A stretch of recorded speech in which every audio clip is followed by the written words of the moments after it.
Welcome to the Impact Disciple Making Podcast. I'm Mike Keaton, your host, and we want to thank you for tuning in to this episode. I am joined with Ken Adams, the lead pastor of Crossroads Church and the founder of Impact Ministries, and we are having conversations about disciple making. Thanks for being here today, Ken. Thanks, Mike. Looking forward to what we're going to talk about. Absolutely. Ken, we've been talking about disciple making, and a few episodes back, we talked about specific things related to the marks of a disciple. Right. And so I was wondering, could we revisit that a little bit today?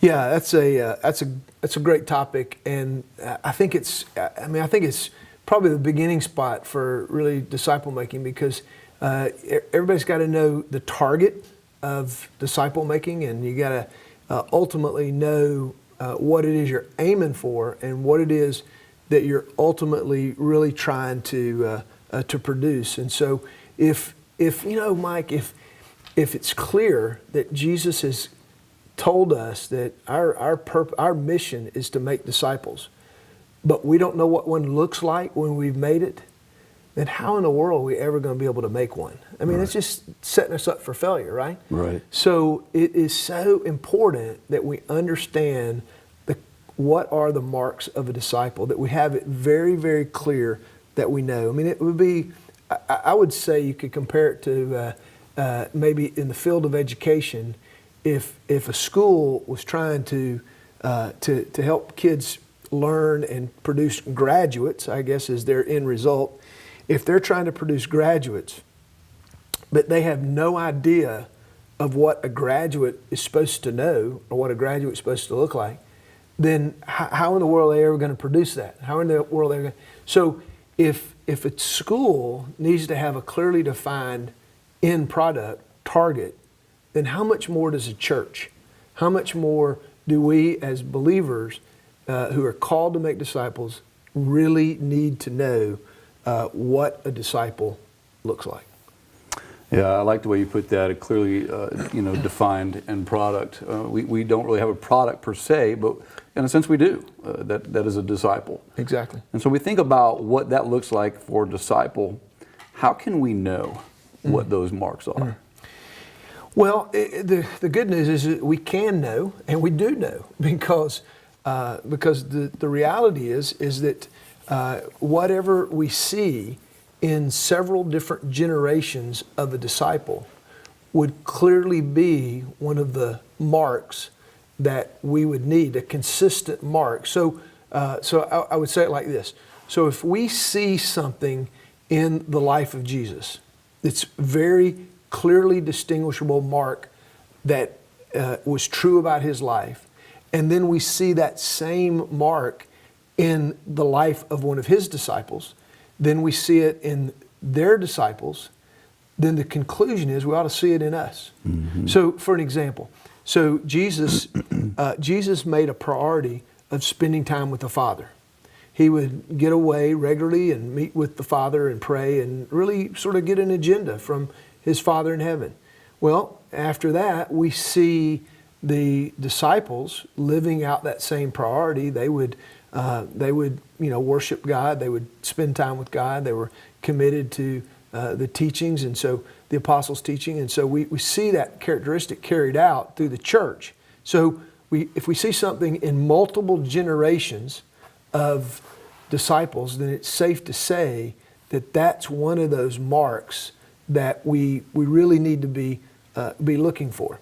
You know, Jesus made a statement in Luke chapter 6, verse 40. Listen to what he says here.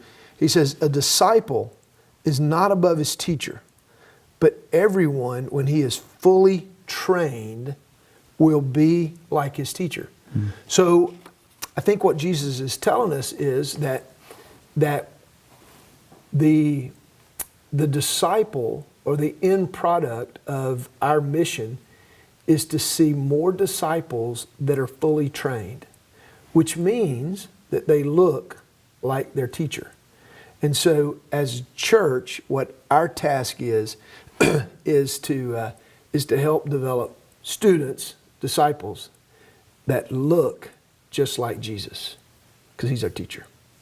Very good. And so taking that a step further, Ken, where would you say is a place where we can find that? Yeah.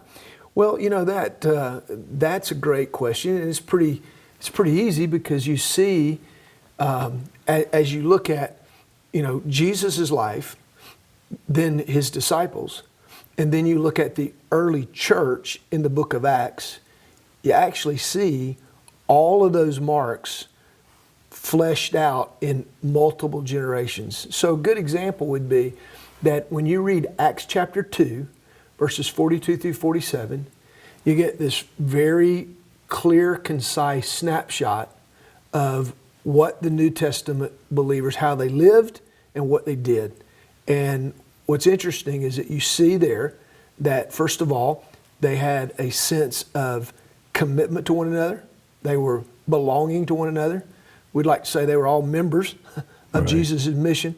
It also says they were really committed to, and they were devoted to the apostles' teaching, breaking of bread, prayer, and to the fellowship, which means they were all growing. They were all maturing.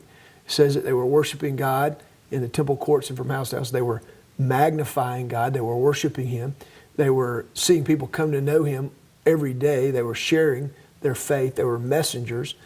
We also see that they were using their resources to care for one another. And so that means they were using their resources. They were being good stewards, good managers. They were also taking care of each other's needs. They were being ministers to one another. And so ultimately that led to them multiplying more disciples. So if we look at the marks of Jesus, we look at the marks of the disciples, we see those same marks. There's literally 7 of them that we see, and that can become the target that we're aiming for in every single disciple that we make.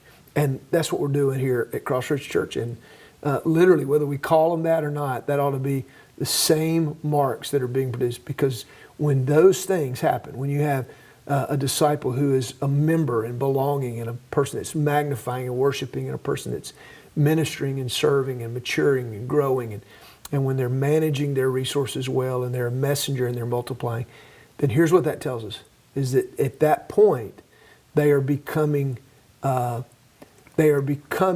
fully trained disciple. Might not completely be there yet, Right. but they are becoming fully trained. They're going from untrained to becoming fully trained. Mm-hmm. And that's the journey that we need to be on. That's the journey that we need to be about. Yeah, it's definitely a process, and but as long as you got that target, you kind of have an idea of where you're going and what Yeah. you're shooting at. Absolutely. As I've heard you say many times, if you don't have a target and you're aiming at nothing, you're going to hit it every time. Yep, So, absolutely. That's Yep. good. Well, Ken, where can people find some more information and resources about that target? Well, obviously you can go to the impactdisciples.com website. And so impactdisciples.com, there's lots of resources, lots of information there about what disciple making is all about and what the target of disciple making is. One of those resources, though, Mike, that we use is called Discipleship Essentials. And Discipleship Essentials is literally a curriculum. It's a course that helps us to identify every one of the marks of a fully trained disciple, and helps us to see them in Scripture so that those marks of a disciple could be formed in our own lives. So you can get one of these from impactdisciples.com, and it would be a great resource to use individually, but also with a small discipleship group where people are learning what it means to be and build disciples of Jesus Christ. Excellent. Thanks, Ken. Well, there you have another episode of Impact Disciple Making Podcast, and we're glad that you joined us today. And as Ken just said, there's more content, videos, and resources available for you at impactdisciples.com. Thanks for joining today. We'll see you next time.